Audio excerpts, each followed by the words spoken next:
Muy buenos días. Es el miércoles 12 de enero de 2022, son las 9:28 de la mañana y estamos en el curso de Indoamérica y América Colonial de la licenciatura en Historia de la ENES Morelia, tercer semestre.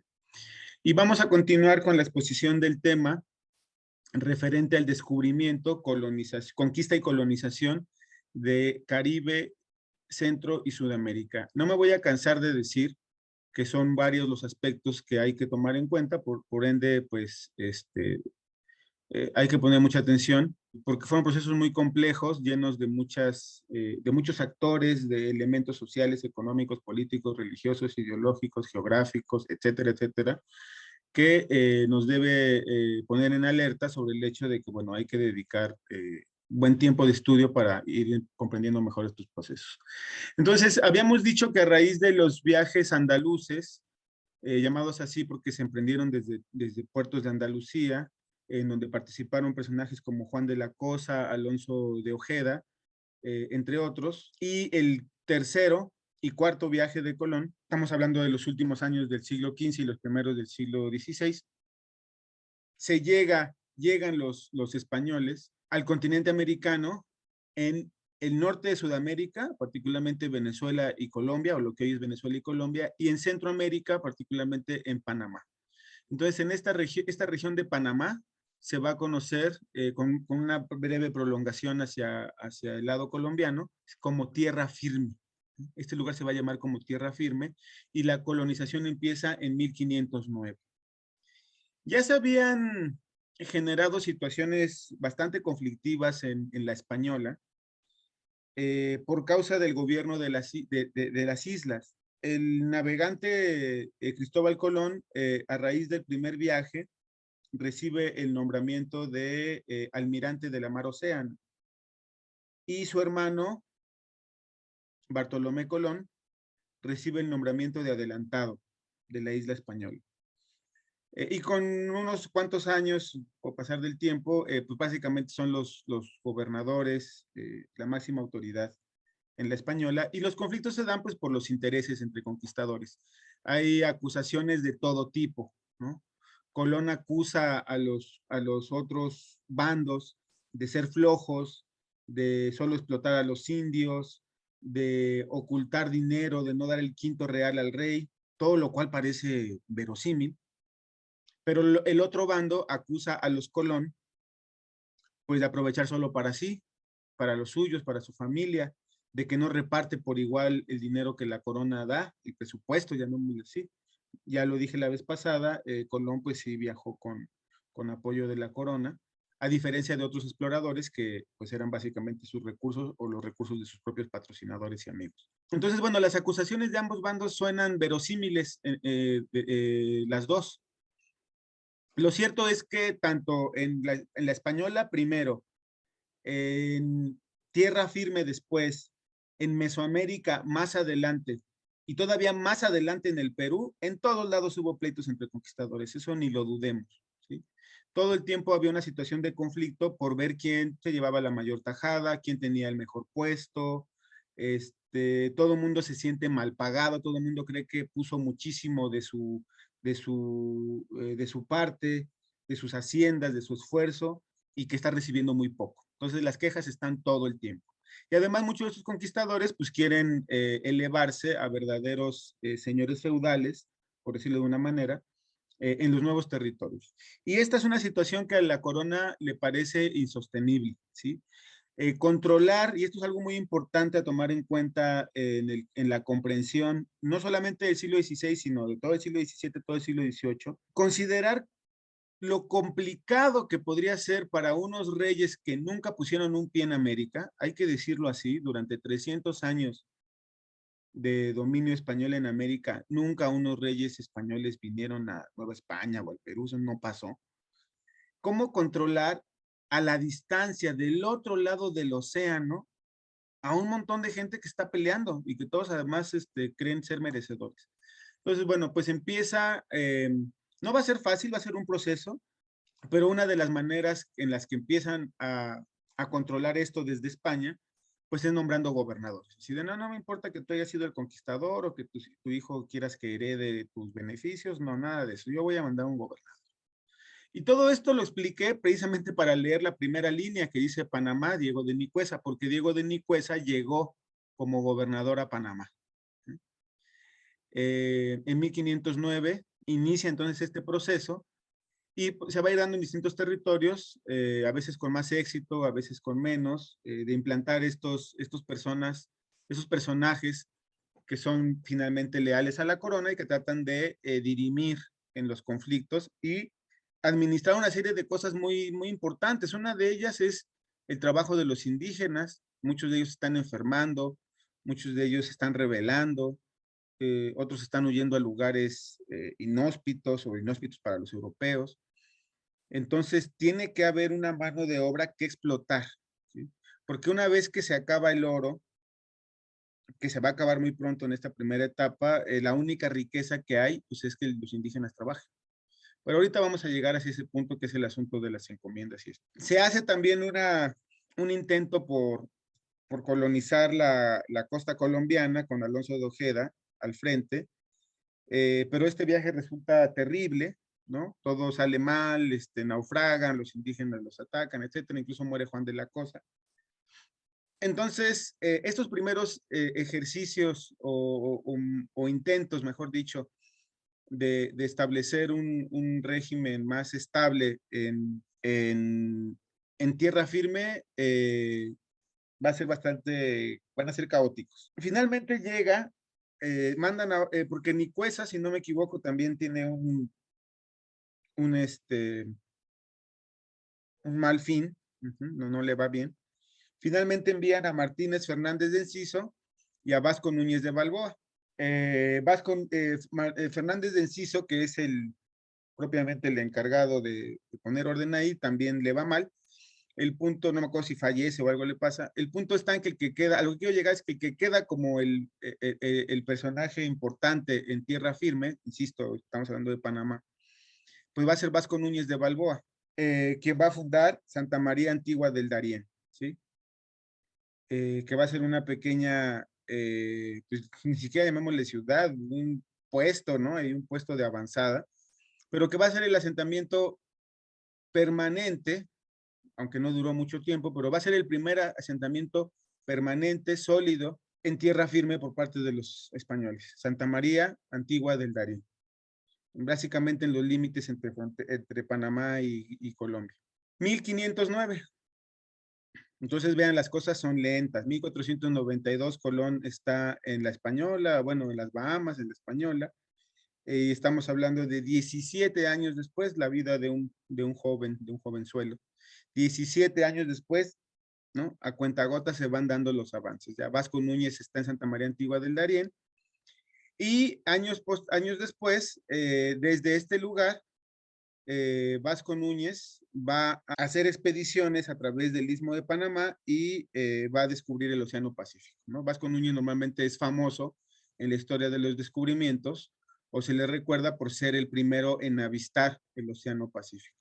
1500, ahorita creo que adelante tengo la fecha, 1512 tal vez. Bueno, pero entonces están pasando muchas cosas en muchos lados. Isabel, la reina católica, muere en 1504.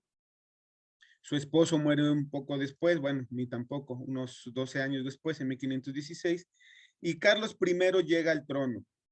Carlos I, conocido como Carlos V, porque creo que eso también es algo muy de cultura general, es Carlos I de España, pero era Carlos V de Alemania, ¿no? Tenía ambos nombramientos.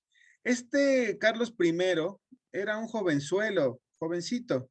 Entonces, aunque Carlos I llega al trono, es demasiado joven para que pueda tomar participación en los asuntos de las colonias y de los procesos políticos también en la propia España. Entonces, se nombra a un regente, ¿sí? A un regente que va a fungir como cabeza del gobierno hasta que Carlos I tenga mayor edad. Y esto se va a dar entre 1516 y 1517, cuando el arzobispo de Toledo y cardenal de España, Francisco Jiménez de Cisneros, se le nombra regente y él empieza a transformar algunas cosas. A estas transformaciones, estas reformas, se le conocen precisamente como reformas cisnerianas o reforma cisneriana, porque pues las encabezó este personaje en ese inter entre la muerte de Fernando II y la puesta ya en acción propiamente como gobernante de Carlos I. Vamos a ver entonces qué pasa con el gobierno de la Española. Ya adelanté un poco, ahorita les comento. Entonces, Cristóbal Colón, quien fue nombrado almirante de la mar Océana, virrey y gobernador de las islas que se han descubierto, o sea, se le dieron todos los nombramientos más picudos, llamémosle así, también conocido como Cristóforo Colombo, empieza a generar esta situación que les comentaba de conflicto, es un conflicto generalizado, incluso están al borde de una guerra civil entre conquistadores. ¿Qué es lo que está pasando en la Española? Es un drama, ¿no? La conquista es un drama. Estos procesos transformaron a todo mundo, ¿no?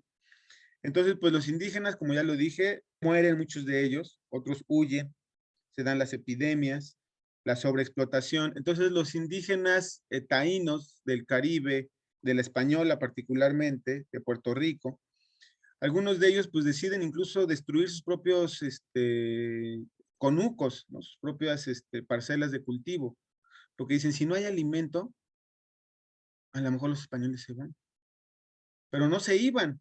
Y entonces esta destrucción de cultivos pues solamente generaba escasez, también había hambre, eh, hubo indígenas que preferían morir antes que ser esclavizados. Y el auge, ahorita adelante creo que tengo una diapositiva sobre eso, donde vienen algunas fechas sobre el auge del oro en la Española, pues es, como decimos coloquialmente, una llamarada de petate. Se descubre oro, pero rápido se acaba y no son grandes vetas auríferas, ¿no? Entonces, pues esta situación es dramática para los indígenas, pero pues también para los conquistadores que han invertido mucho, están ahí muy contentos con sus conquistas, pero a la vuelta de 3, 4 años, pues tampoco es que se estén volviendo ricos y están peleando entre ellos. Entonces se envía a un personaje llamado Francisco de Bobadilla, que viene a hacerle un juicio a los Colón.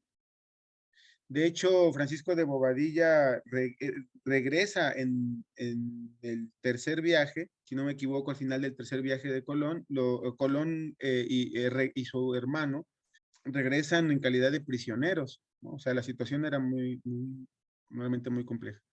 Entonces aquí está, en 1499 es nombrado gobernador, o sea, quitan a Colón para que ya no haya tanto pleito, es nombrado gobernador y juez de la isla española. Fue quien investigó a los Colón, a Cristóbal Colón, Bartolomé Colón, Diego Colón, y los envió prisioneros a España en 1500. Investigó también la rebelión de Roldán, que era pues, el que se estaba rebelando contra Colón. Pero miren qué curioso, la historia da cada vuelco, hay hechos que cambian el rumbo de las cosas. Entonces, Francisco de Bobadilla estuvo 2 años en la Española, juntando todas las evidencias de lo que pasaba entre los Colón y los Roldán y todos estos. Seguramente una información importantísima para conocer los primeros años de vida colonial en la Española. Y cuando va de regreso con toda la documentación, con todos los papeles y con todo a España para poner todo en orden, naufraga su barco. Entonces, Bobadilla muere en el océano y con él se pierde toda la información de los juicios o de la investigación contra los Colón. Entonces, bueno, a la muerte de Francisco de Bobadilla se nombra a otro gobernador, Nicolás de Obando, que va a ser, bueno, gobernador de las Indias, que pues, en esa época todas las Indias que se conocían pues solo eran las islas. En 1511, rápidamente, en ánimo de restar poder a los conquistadores, se van creando instituciones. En 1511 se crea la Audiencia de Santo Domingo y Diego Colón es reconocido como virrey. Estos nombramientos ya cada vez van siendo más de prestigio, ¿no? Es decir, virrey, almirante, etcétera, para los conquistadores y sus hijos o sus familiares, pero ya por la vía de los hechos se les va restando poder. Entonces, aunque Diego Colón es reconocido como virrey, realmente su poder ha venido a menos. Entre 1516 y diciembre de 1518, en el contexto de estas reformas de Cisneros, se nombra a 3 padres jerónimos de la orden de los frailes jerónimos como gobernadores de la Española, es decir, no va a haber gobernador ni virrey. Aquí quienes van a mandar van a ser 3 padres, ¿sí? Jerónimos, como gobernadores de la Española, que van a ser Luis de Figueroa, Bernardino Manzanedo e Ildefonso de Santo Domingo. Esto es bien interesante porque en el contexto de este periodo, de 1516 a 1518, es cuando empiezan las expediciones a lo que hoy es México.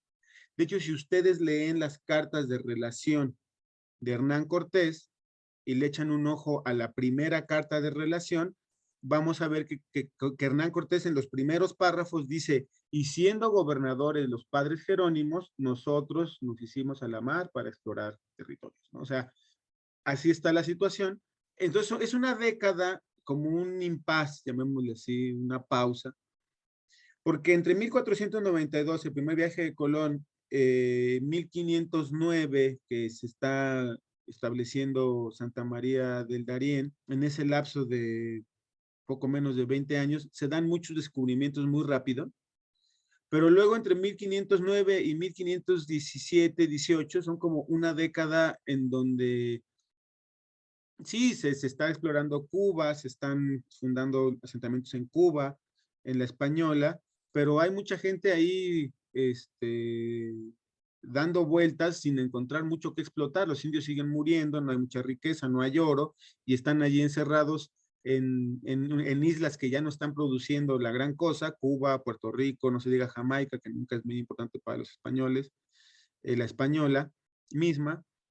Y la otra situación era ir a tierra firme, a Panamá. Pero ahí la vida era complicada, un montón de calor, un ambiente realmente hostil en términos geográficos y con indígenas muy, muy belicosos. Entonces, incluso hubo gente que fue a tierra firme, a Panamá, probó suerte, no les gustó y regresaron a las islas. Entonces, realmente la situación en esos 10 años, 1509, 1519, pues es un poco también no muy beneficiosa para los conquistadores. Esto es lo que la diapositiva que les decía. Entre 1503 y 1520 se da una primer fiebre del oro en la Española.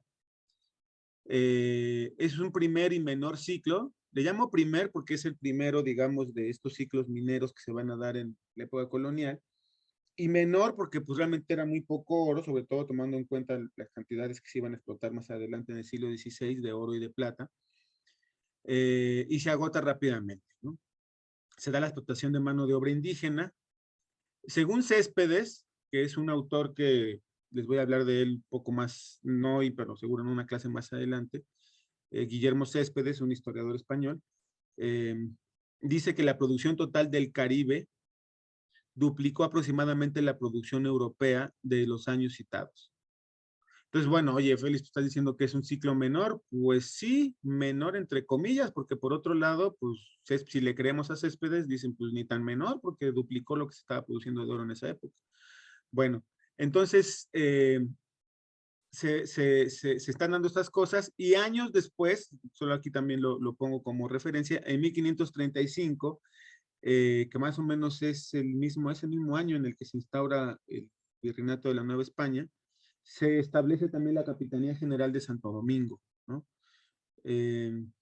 Que pues es una forma de administración político-territorial de la época colonial, sobre todo en los lugares de frontera. Lo vamos a ver también. Santo Domingo, entendiendo Santo Domingo como la capital pues de la isla española, ¿no? Aquí está el mapa de Santo Domingo, de Bolonia. Aquí vemos esta isla, vemos que algunos asentamientos, Santo Domingo actual está acá en el sur, como les comentaba la vez pasada, los primeros asentamientos fueron en el norte, pero después se pasaron a la costa sur, más o menos por aquí, si trazamos una línea imaginaria, ¿sí? Tendríamos hacia el occidente lo que hoy es Haití, y hacia el oriente lo que hoy es República Dominicana, ¿no? ¿Qué pasa en Cuba? En 1508 Cuba es circunnavegada, o sea, ya, ¿se acuerdan que Colón no sabía si sea isla o es continente? Bueno, oficialmente hasta 1508 se sabe que es una isla, ¿no? Y en 1511 se nombra a Diego Velázquez teniente de almirante de la isla de Cuba. Entonces va a ser la principal autoridad ahí desde 1511 y su autoridad se va a prolongar hasta 1517, 18, 19, y va a ser muy importante porque es el personaje que fungía como máxima autoridad en Cuba, que es el lugar desde donde se llevan a cabo las expediciones hacia el territorio que hoy día es México, ¿no? ¿Cuáles son las expediciones que se hacen hacia México? Las primeras expediciones a México fueron las siguientes tres. 1517, Francisco Hernández de Córdoba; 1518, Juan de Grijalva; y 1519, Hernán Cortés. Esas fueron las primeras tres expediciones a México. Y se hicieron desde Cuba, mientras gobernaba Diego Velázquez. Entonces, esas tres expediciones, que son las primeras que se hacen a México, pues se hacen durante este gobierno incipiente en el sentido de que va empezando, de Cuba. Hernán Cortés, vecino y justicia de la ciudad de Santiago, que a la sazón estaba rico de dineros, tenía mejor aparejo que otra persona alguna de dicha isla. Es decir, para llevar una expedición de este tipo no era así de, oye, pues vámonos y ya, no. O sea, habría que tener varias cualidades para poder llevarla. Y una de ellas era, como bien dice el dicho, poderoso caballero es don dinero, pues quien tenía dinero para llevarla a cabo. O sea, primero tenías que tener recursos para llevar a cabo una expedición. Porque la corona pronto se dio cuenta de que no podía estar financiando expedicionarios como a Colón. Entonces la corona tampoco es que tuviera mucho dinero, de hecho tenía grandes deudas. Entonces la corona, los reyes católicos, bueno, ya para esta época no, ya para esta época ya estaba el cardenal Cisneros, pero bueno, se dieron cuenta de que la mejor manera, y eso lo dije en la clase pasada, pero lo repito porque es muy importante, era promover la iniciativa individual, la empresa privada, o sea, el, la iniciativa privada no es un invento del siglo XX, o sea, desde el siglo XVI era una iniciativa privada. Entonces, les doy permiso de que vayan a mis territorios que a mí me pertenecen o que a mí me fueron asignados, ¿sí? Que es todo lo que está de tal línea en el océano para allá. Pueden ir, pero tienen que ir, uno, en mi nombre; dos, expandir la fe católica; y tres, todo lo que rescaten de dinero, de oro, de lo que sea, una quinta parte me la van a dar a mí, punto. ¿Sí? Ese es el acuerdo. Entonces, volverse un conquistador, un explorador en esa época, pues no era de otra, no había de otra que tener esos recursos. Pero además había que tener cierta credibilidad y prestigio, ¿no? O sea, si yo les digo, oigan, denme todo su dinero porque vamos a hacer yo qué sé, vamos a hacer algo maravilloso, lo que a ustedes se les ocurra, ustedes van a decir, ¿por qué le voy a dar dinero a Félix si ni lo conozco? ¿Qué tal si me lo transea? ¿O qué tal si lo que él propone no lo puede llevar a cabo? Entonces, no solamente era el tener dinero sino tener la capacidad de convencer a los demás de que tú podías dirigir esa empresa de conquista y que iba a ser exitosa. En pocas palabras, habría que ser un líder, ¿sí? Entonces, Hernán Cortés era eso, un vecino, un líder. La gente incluso, sabemos por las fuentes, por Bernal Díaz del Castillo, que hubo quienes le decían, oye, Hernán Cortés, pues anímate, ¿no? Por ahí es el comentario. Aquí están las exploraciones desde Cuba que les comentaba, ¿no? Entonces aquí las tenemos, 1517, Hernández de Córdoba, que solo llega hasta Yucatán, o en el ámbito de, llega hasta Champotón, si no me equivoco, que fue donde fue no, llegó a Champotón, que fue donde la famosa batalla de Champotón, que les dieron en la torre, eran muy belicosos los de Champotón. 1518, Juan de Grijalva, que llega hasta el río que tiene ahora su nombre, el río Grijalva, y la de 19 de Cortés, que pues es la más exitosa a la postre, ¿no? En 1517, la expedición de Hernández de Córdoba y Alaminos. Antón de Alaminos era un gran navegante que acompañó a todos estos tres. Alaminos es un personaje que a veces no se toma mucho en cuenta, pero fue un navegante muy importante, y él acompañó a Córdoba, acompañó a Grijalva y acompañó a Cortés, e incluso fue como procurador de Cortés, es decir, como hablar bien de Cortés, de regreso de Nueva España a España, cuando empieza el conflicto entre Velázquez y Cortés. Alaminos va como procurador de Cortés, entonces, bueno, una figura interesante. En esta expedición les fue tan mal, esa batalla que les comento de Champotón, que dicen sobre Hernández de Córdoba, él mismo tenía 30 y tantas heridas y que estaba casi muerto. Regresaron muy mal heridos de esta primera expedición, al punto de que poco tiempo después Hernández de Córdoba murió.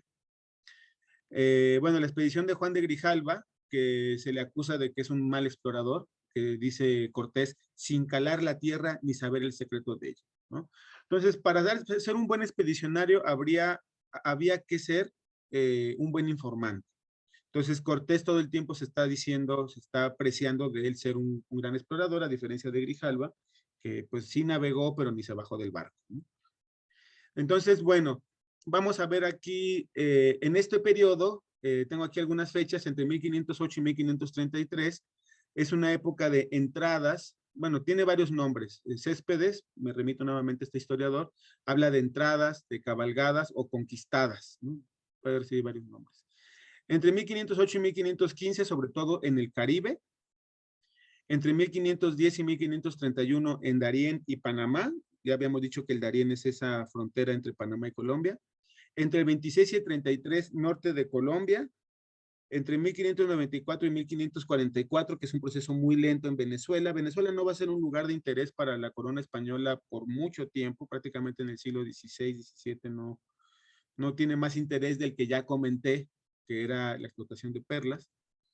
1517 a 24, muy importante en Mesoamérica, ¿no? Porque se da en 1517 la expedición de Córdoba, la que ya mencioné de Grijalva, en 1519 la expedición de Cortés, 2021 una serie de cosas, de movimientos hasta que cae Tenochtitlan, y luego para 1522, 23, 24, pues van entrando a Michoacán, a Oaxaca, a Guatemala, ¿no?